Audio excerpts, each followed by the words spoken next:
Good morning, good evening, good afternoon, or good day wherever you are in the world, and welcome to the next episode of No Dice, No Glory.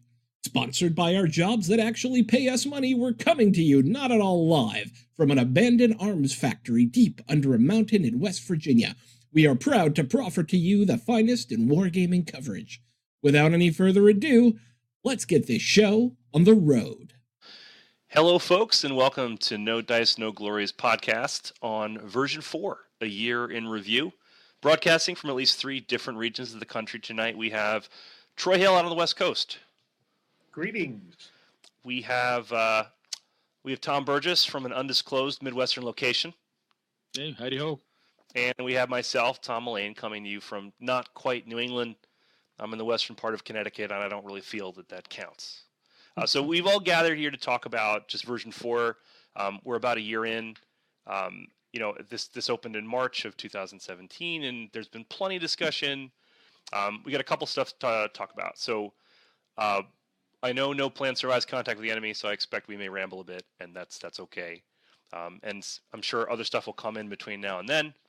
But topics include talking about the rollout and mid-war. Then we're going to jump in and talk about how late and early war has been handled, things we liked, things we don't, how list building has gone for us, and then hopes and thoughts for the future. We'll try to keep it to a tight 45, but I don't know. Mitch can yell at me if we go too long, Yeah. So you can blame me for that later. All right, so let's talk about rollout and mid-war, and let's start with Troy out in LA, and tell us what your thoughts are on when it all started back in March. Oh, of course you start with me. Yeah, that's right. Yeah. I'm the guy that was on the forums after about 3 weeks and said something's wrong with this. So, I feel bad being the first guy to start talking about this. But it took me a while before I finally figured out what it was I didn't like. And it turned out it was the business model behind the new mid-war.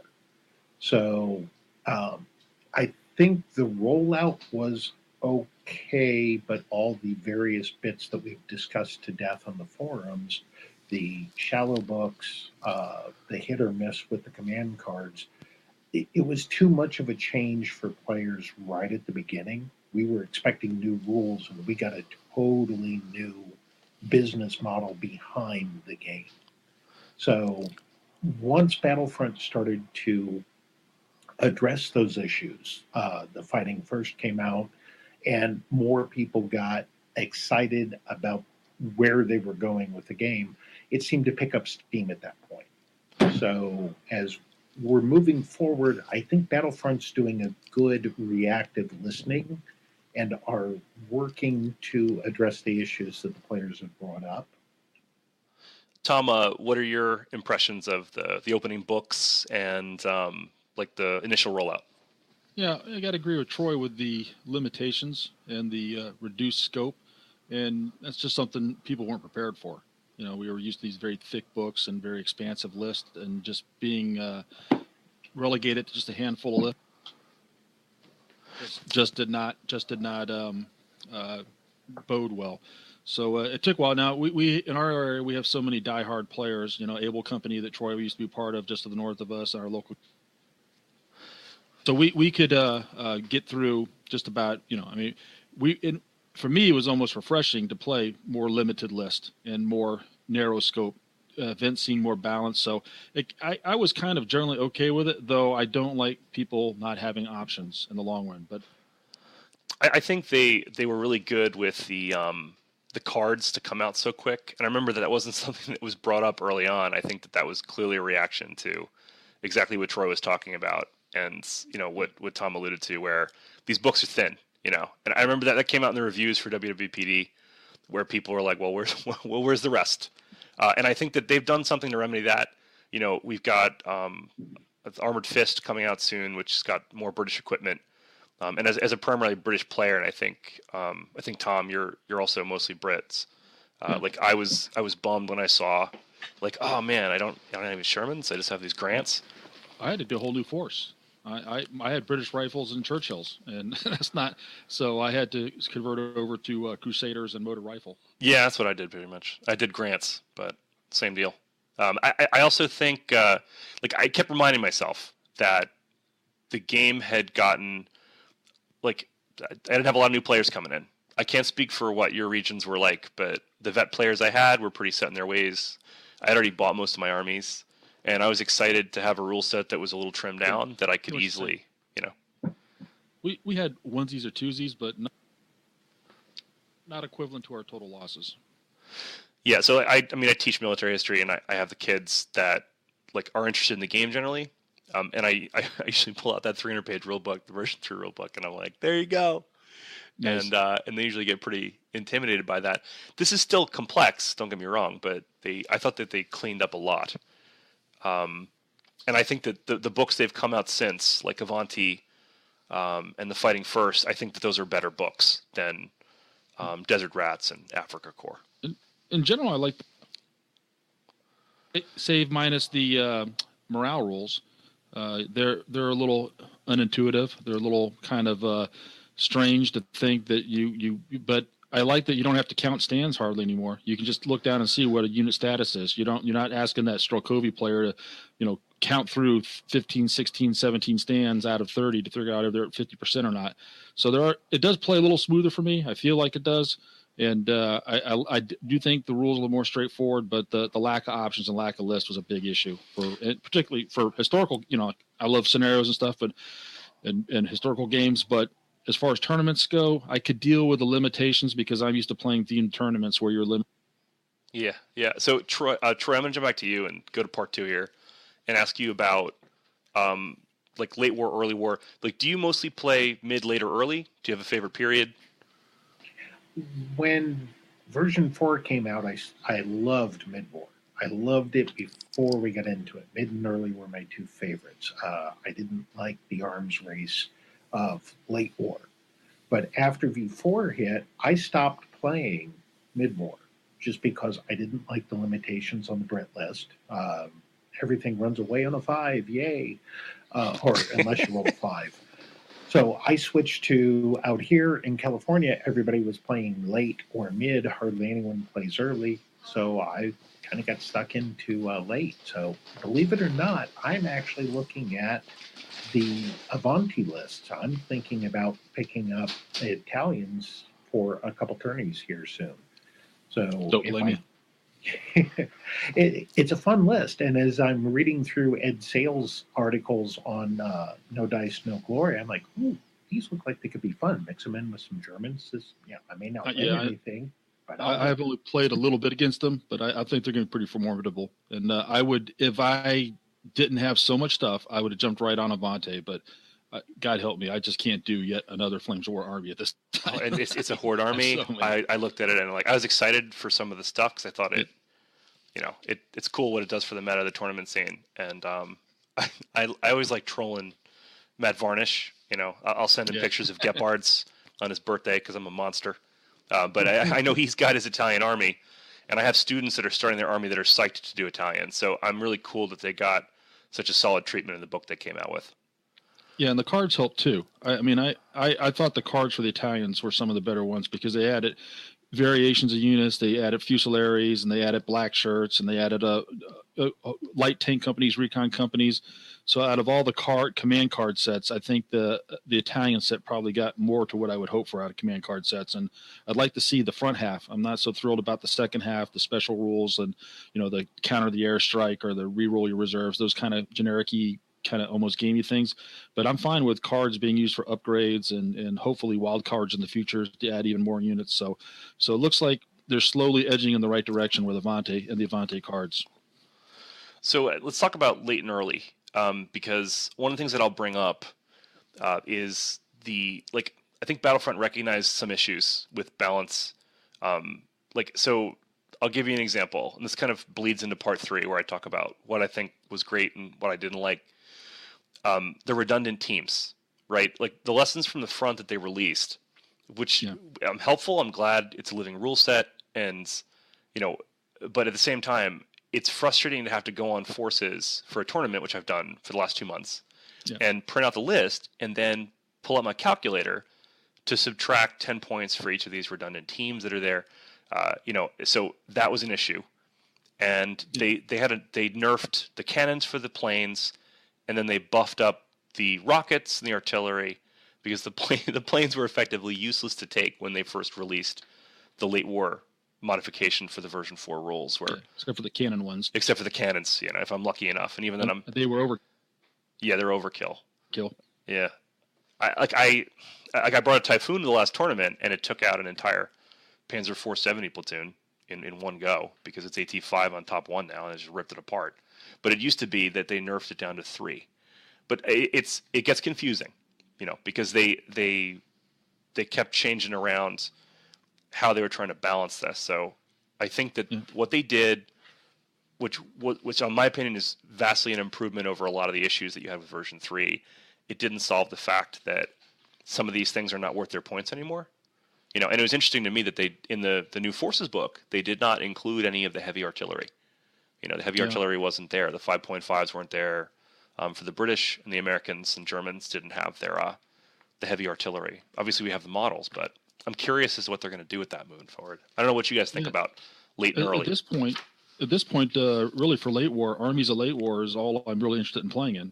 Mostly because the issues you just talked about, it is more limited. There's not every unit, not every force, or every option in the world in there, but it's enough of your bread and butter stuff to get going and play some decent tournaments. And again, it seems fairly balanced. It seems like everything out in there is pretty well tuned, and you don't have to go through those point iterations and gyrations and changes on your stat cards for, change this FP for this artillery to that, and that AT for this, and back and forth. So I probably, in fact, I'm running NashCon's Flames War tournament. We're doing armies of late war.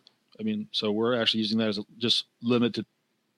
Yeah, we tried it. I haven't done a tournament with it yet, but I'm curious as to how it's going to go when we have that limited to the Forces book.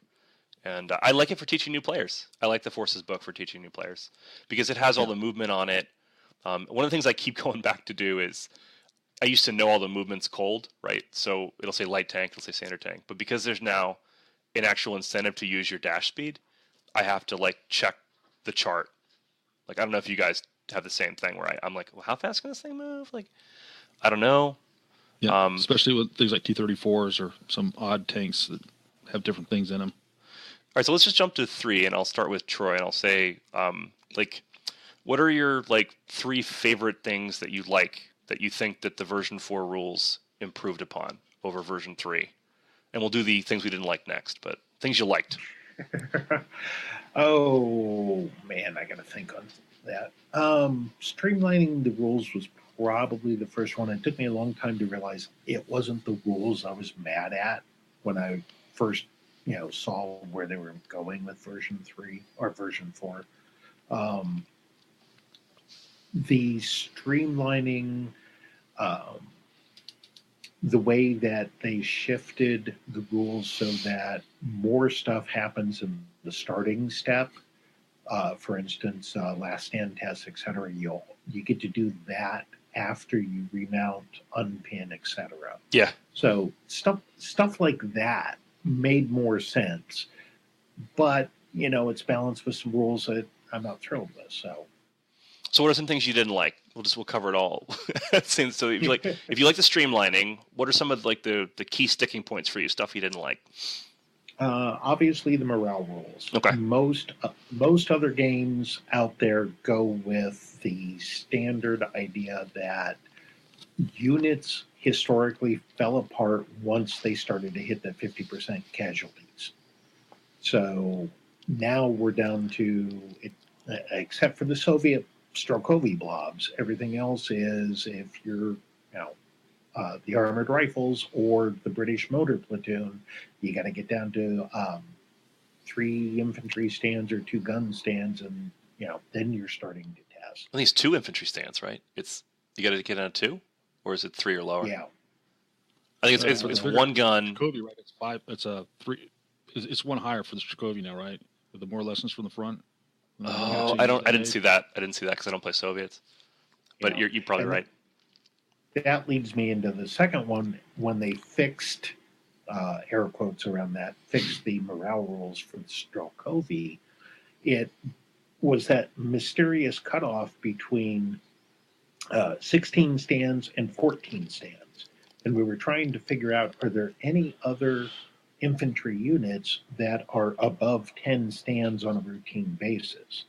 So my other thought was, why didn't they take that Strokovi rule down to like 12 stands and include the upgraded armored rifle?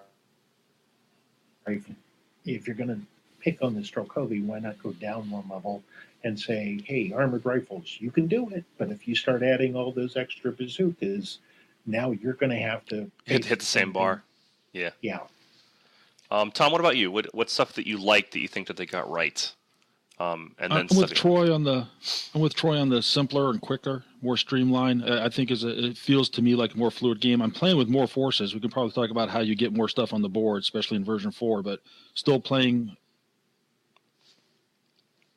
bigger forces with just as quickly as I was before, and that's kind of nice. Seems more balanced to me. I play in a lot of tournaments, play with a lot of folks, and I see good players playing any list they want to play and doing well with them. So there may be some lists that are better for weaker players, the Crusader Horde with a scout card or something like that, but that doesn't stop the good players from doing what they want to do with what they want to do. So I'm pretty confident the balance is at the upper tier is still there. And so what I don't like, obviously the morale, I talked about that already. I get it. I understand it. It's one of the things that makes the game simpler and faster, but it's not intuitively obvious. And it works fine for 70 to 80% of the units in the game.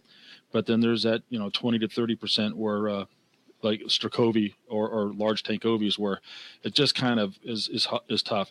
But you really have to play it a lot, because you do find that units do break more often than that threshold. You just have to you have to get in the habit of looking at paying attention to its command dispersions and seeing where they're at, because morale checks do happen even before 50% if you're paying attention. So I don't know if that all balances out, and I don't know if people just haven't got the hang of it yet, but it's just not intuitively obvious, and that's what gives people a hard time. Limitations, yeah, we hit that already. I'm okay for tournament perspective, on tournaments, but it doesn't help the historical player put together scenarios that they want. And I'd like to see at least some other options online or something to expand beyond, Flames of War Advance or something. Yeah, I think I've looked at the Forces list and I still do them. I mean, I paid all the money for them, so I'm going to keep playing with it. And the Forces Late War, I'm going to try to do a tournament with just solo that. I would say stuff I like. You guys have touched upon a lot of this stuff, but it's easier for me to teach the game. The assault rules went from 15 pages where there was some gamey nonsense you could do to being much more straightforward and clear. I felt it was easy for me to coordinate the assault. It's just you move in a straight line at them. There's no setting it up and shenanigans. There used to be some gamey stuff that people would do up in my area. There's the artillery. I think the artillery is a dramatic improvement. The fact that the mortars matter, the mortars do what they're supposed to do, that I'm not trying to hunt for heavy tanks with large artillery weapons, which I thought was a criticism that was made. Go ahead, Troy. Yeah. Have you guys noticed that even with the advent of armies of late war, when it comes to tourneys, your players are still going back and picking those one or two lists if it's an open late war tourney. For instance, here everybody loves Desperate Measures if they're a German player. They either want to go for the heavy King Tiger list or the Panzerfaust every infantry stand list. Oh yeah, no, it's the tournament I played up at Black Moon Games up in New Hampshire. It was interesting because people went almost all infantry. I think there was one armored list out of 12. And obviously this isn't super scientific because I don't have enough data, but they went that way because it was harder to get them to panic because they're more durable, the infantry platoons. If you have a bunch of Fausted up German infantry, you have a pretty durable unit that I have to wait till it's whittled down pretty substantially before I'm going to be willing to risk an assault against that. I think the tanks are not quite as good as the infantry lists, but I'm more used to playing infantry. And my big problem at the start of version 4 was that I knew I couldn't kill a King Tiger anymore because I can't drop a 5.5 on it. They nerfed the firepower, so no problem. I can't fire a Typhoon at it That's not happening. I can't direct fire it with an AT gun. That ain't happening. I have an AT-15. It's going to bounce off the front. And no Tiger player worth his salt is going to give me a side shot on anything, not voluntarily, which left me with one option, which is just gamut bomb infantry. So I just started playing air landing and bringing in the British paras, which seemed kind of one-dimensional. But they fixed the planes, so the plane can actually take one of them out now. It's still dicey. But people are still going to the old reliable lists. To come back to Troy's point, I think that the Germans still have their big cats. For them, I see a lot of those. They're pretty, though. People are always going to want to take those. I don't know what you guys have seen in your areas. Well, we've mostly run mid-war tournaments in Ohio and Indianapolis, or Indiana and Kentucky. That has been the main focus, and we've had one Armies of Late War. I'm playing in Wolfcraig here in a couple of weeks, and that's a late war Normandy. I'm not exactly sure what I'm. Where's Wolfcraig? Is that in Kentucky? Yeah, it's here in Elizabethtown. It's my hometown. Okay. Yeah, so we're, I think I'm playing British. I think, but I just haven't. I've been so busy doing other things like playing in a bolt action league that I haven't put a lot of thought into. So that'll be my first actual late war tournament, but it'll be themed and Normandy stuff. So I expect to see a lot of crocodiles, a lot of those with the new flamethrower rules, and by then to deal with the crocodiles, I expect to see a lot of Yag Panthers and stuff like that for the Germans, or at least Pac 43s and stuff like that. So be interesting to see how that plays. Let me ask you guys what you think about the recon changes, because that's one of the things that I didn't like. The gun to ground removal. Yeah, I don't know. I like recon shenanigans. Like, one of my favorite lists was that second household cavalry, where they get to disengage from shooting. I would do that just to be annoying. Like, I'm not even trying to win the game. I'm just like, oh no, I've disengaged behind these woods. What are you gonna do? Yeah, because I feel like the recon rules, they simplified them. I think that it serves a purpose, but I don't know if they're worth taking anymore. Like, if you're thinking about what you're bringing in your lists, I used to say, I want a template, I want something capable of dealing with armor, I want something capable of dealing with infantry, and I want a recon unit. But I don't know if I'm going to take a recon unit when I'm building my list anymore. I don't think it's a must-have. Only for Spearhead, and you only take one, and that's pretty much it. That's the only reason they really take them. And I think they could have left the eyes and ears, the ability to lift on the ground, because the artillery rules changed where it didn't matter whether they're going to ground or not. It just mattered if they're in terrain or not. So they could have left that eyes and ears in place for direct fire weapons to help, pick up the pace of the game and get those infantry teams down to those 3 teams for Troy. Well, the Spearhead is only usable in certain missions, and then only if you're in the right spot for those missions. So, dust up and about it. Right? Yeah, Recce became, why are we taking it again? Just for that one chance of Spearhead. And now the British night attack rules really got killed as well. So since your support has to stay in your deployment zone, but your opponent gets to move all over the board now, that was another thing. We're all 3 British players. How often do you night attack? I've done it twice in this year. I have played British rifles a lot, but I always tried to opt for defensive posture. So I never really chose to night attack. And normally my assumption was, if I had to attack, because I normally played trained Brits, that there's no way I was going to push the attack, that I was just going to lose.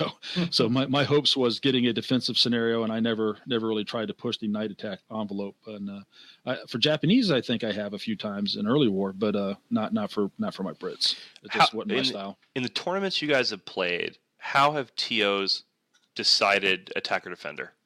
Like, I'll start with just Tom. What have they done?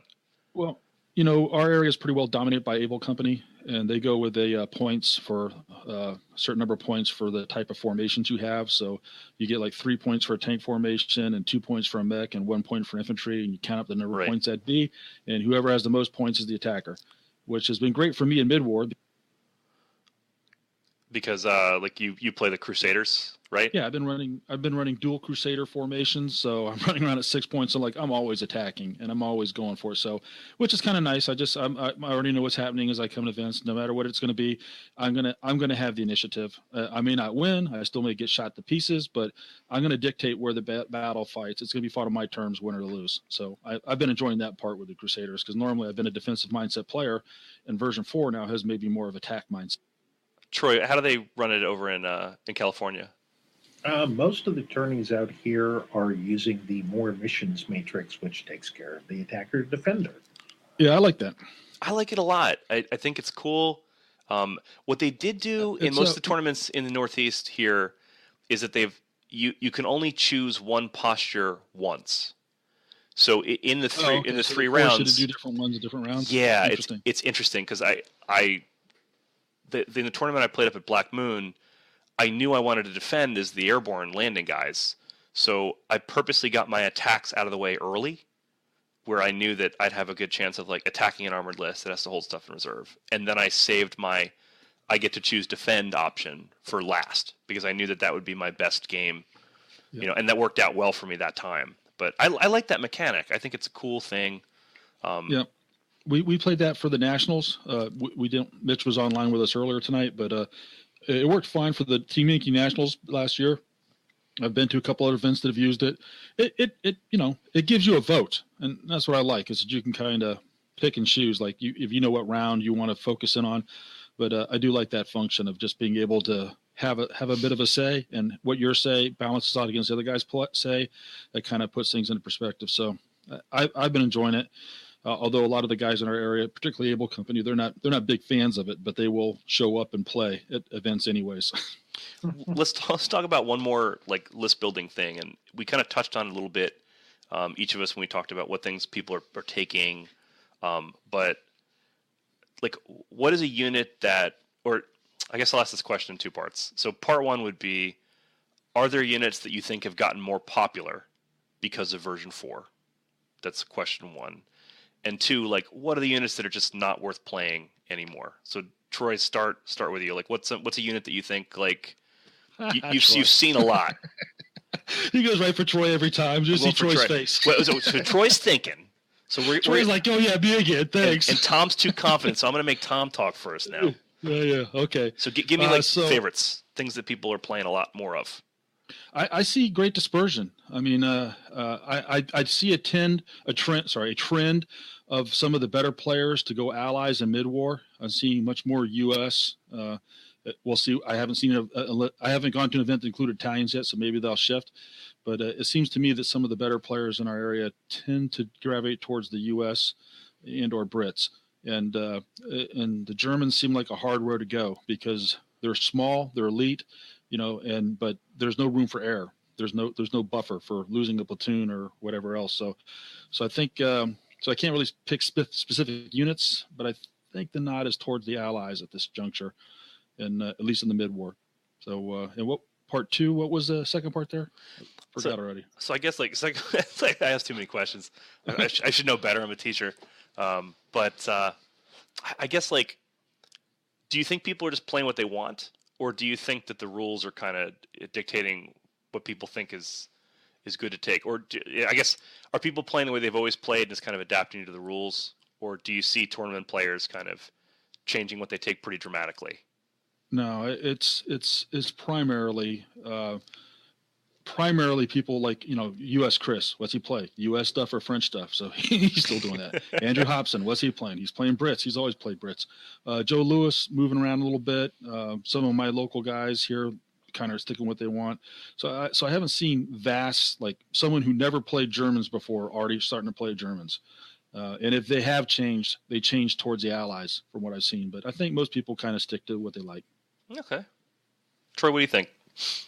Out here in Los Angeles, Orange County area, the meta players are all hitting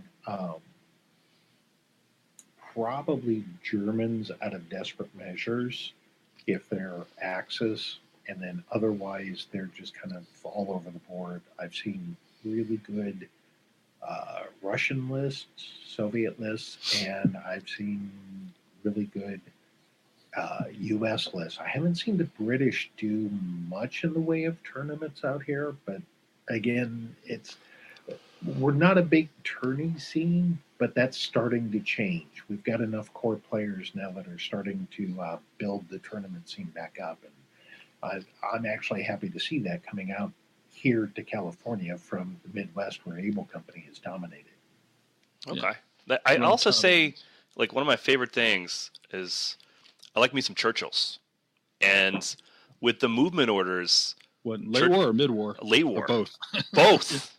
I'll take 4 Churchills, thank you, and my list is done. I don't know what Armored Fist is going to be, but I imagine that I'm going to pay a pretty price for being able to bounce all those shots.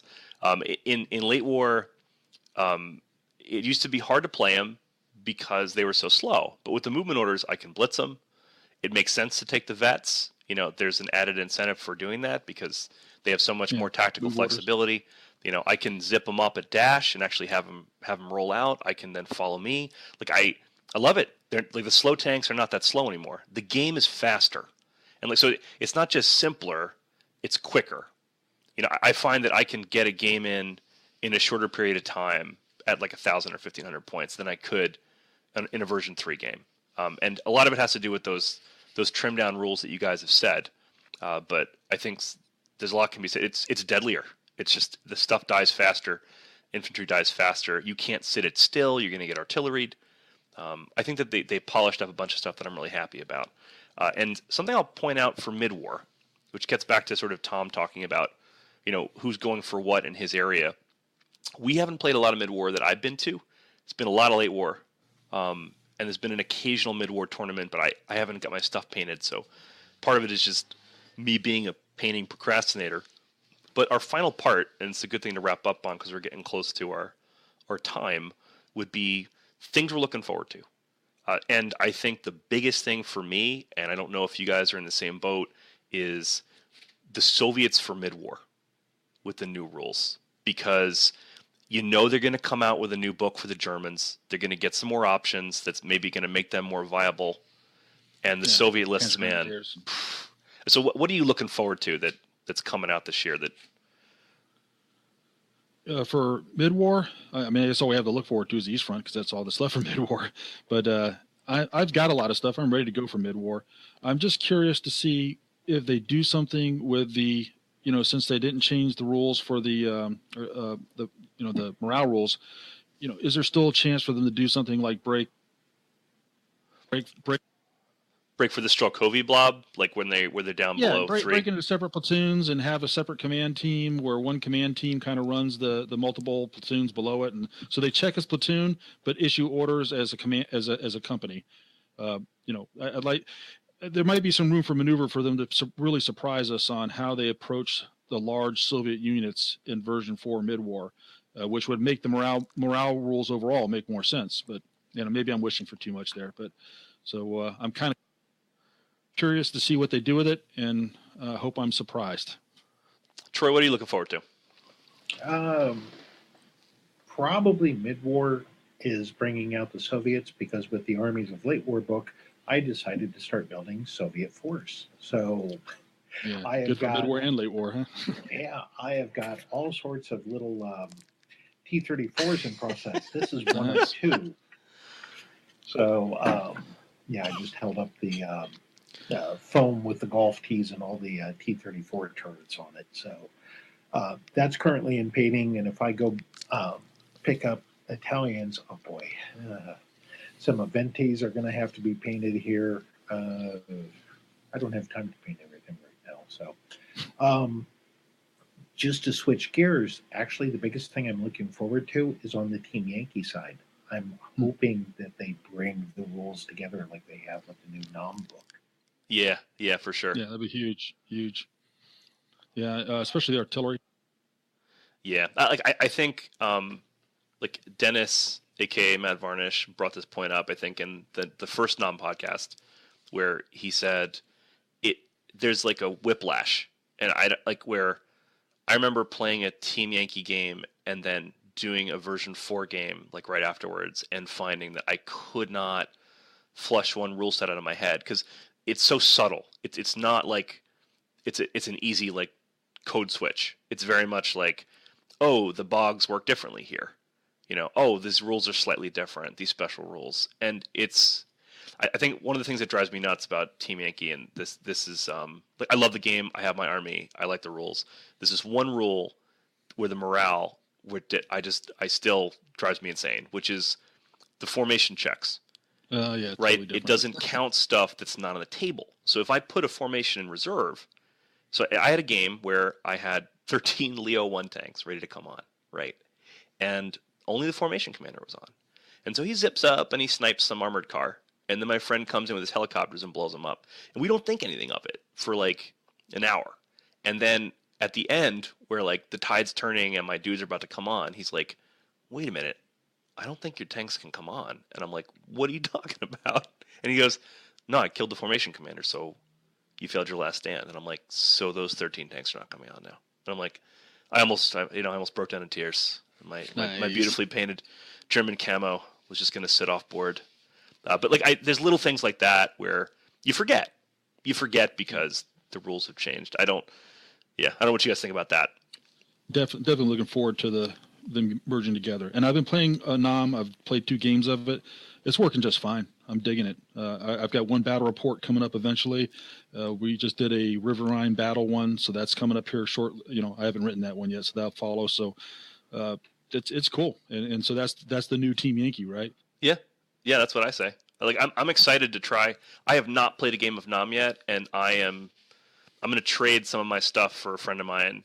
Like, I want the PAVN guys. I want the local forces.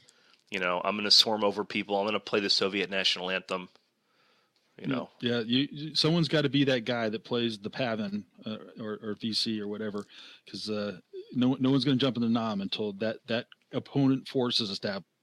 Yeah, I think me and a friend of mine, Shane, are probably going to do that. Like, Shane turned to me and he's looking at like these 4 boxes of these guys, and he's like, I don't know how I'm going to paint these. And I'm like, oh, I'm doing it too. And he's like, what are you talking about? Like, I thought you wanted to play Americans. And I'm like, no. Yeah, we need plastic Pavin forces big time.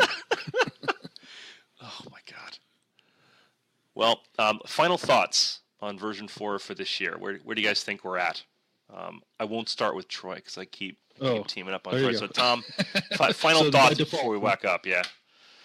Well, I'm encouraged. I think we're past the low point.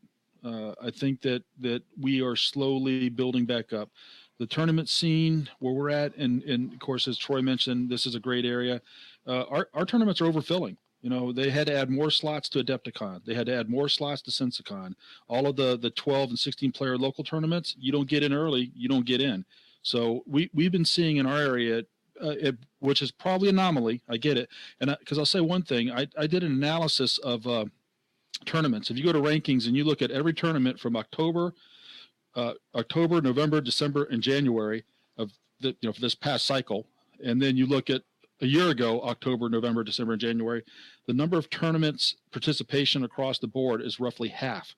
So there's no mistake that there's a lot less going on with tournaments. But in our area, I think we're making up for other areas that aren't doing as well. And so as some of these things get better, as we, Avante and the additions and Armored Fist and then the mid-war Russians and then maybe some additional stuff for late war, I kind of think we're past the shallow depression and starting to climb our way up a little bit.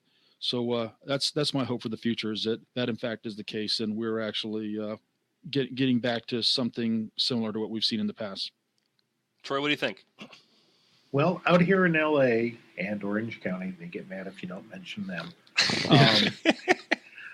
We're actually in the talking stages of starting a grudge match traveling trophy with the Las Vegas guys. Nice. So we don't know if it's going to be Team Yankee, Flames only, but a lot of our guys, it's a short 5-hour drive. It's almost like Indianapolis down to somewhere south. Nashville or something like that for you guys. Yeah, and it's not a bad drive. You can stop and get alien beef jerky on the way. So it's an awesome place if you're out here. But yeah, it's one of those things where the tourney players that are getting into it whether they were old players coming back or they were already here just waiting on something to start, we're starting to find those ways to mesh our groups and to start work across the geographic boundaries. Yeah, it's a 5-hour drive, but there's not much between, the western edge of the suburbs of Los Angeles, San Bernardino. Once you get east of there, there's not much between here and Vegas. So that you've got to travel. So if we can start a friendly rivalry and start going back and forth, then, hey, it's who's going to win the traveling trophy this year? We're talking empty ammo box filled with hopes and dreams of battles past. At my work, we have like a Festivus celebration around Christmas time, and I'm a teacher at a high school, so whoever like complains about whatever thing they're griping about that year and does the best job complaining gets like basically like a Festivus poll where you have to add something to it every year. So it's like the Stanley Cup of California. That's a cool idea. When I was at a tournament up in Catskill, I talked to them about possibly having a booby prize transferable trophy called the Cheese Trophy, where the person that took the cheesiest list gets the trophy with my friend Tim's face on it. I'm going to spray paint the thing gold, get a picture of Tim, the worst picture possible, put it on that trophy. So if you're listening, Tim, get ready, because I'm going to make that thing. Then I'm going to post a picture on the website. It'll just be self-explanatory. I think I'm psyched to get new players into the game. I know there's people that still have their issues with it, and you do what's fun. And if you're not having fun, then try something else out. Yeah. And I know for a lot of folks, they've just been into it for so long. I mean, there's a natural saturation. Yeah, I mean, people try different things. Bolt action's picking up. I'm definitely going to build an army. I think one of the coolest things that I'll close on with my little bit is the tournament pack they just came out with. And I know Battle Rankings HQ did like a preview of it, which is cool. And we got ours for the club. And I have like 7 students that are starting their own armies. And they really did a good job setting that up, because you get points for showing up. You get points for bringing a new player. You get points for painting a new unit. And it really encourages the best part of the hobby for me, which is getting to talk to people and having a fun time. And it's not necessarily about like, oh, have I brought the best list, or have I been playing this as super competitive as possible, because different people get different things out of this game. And the swag in that kit is great. Oh yeah, it is. Yeah, it really is. And for the price, I think it's like $25 for the store to get it, and it's 3 sets of full dice, all the counter sets. I mean, I told my store, just order another set, man. Just I'll pay for it, and then I'll use it, give it at my own tournaments and stuff. Oh, and keep a complete set for me. Yeah, our tournament's going to start in or like late March, so we're giving people time to get their stuff built, start on a small scale, and see where it goes. So cool. We're just at about 45 minutes. So I timed it pretty well. I'm pretty proud of myself, as Mitch is listening to this. So that's right, Mitch. I actually stopwatched myself properly. So I'll close and say thanks for listening. We're happy for all the people that are reading our articles. Big thanks to Troy Hill and Tom Burgess. No, especially Troy is doing all the editing. Oh yeah, he's policing up all my crappy stuff. So it's nice to have a professional dealing with all our stuff, because I may be grading students' writing, but that sometimes makes me not realize how terrible my own is. So with that said, thank you for listening, and we hope to hear from you soon. Thanks so much for joining the show tonight. Remember to follow us on Twitter at NoDiceNoGlory. And keep the conversation going on NoDiceNoGlory.com, now featuring our own message boards. Have a great night, everybody.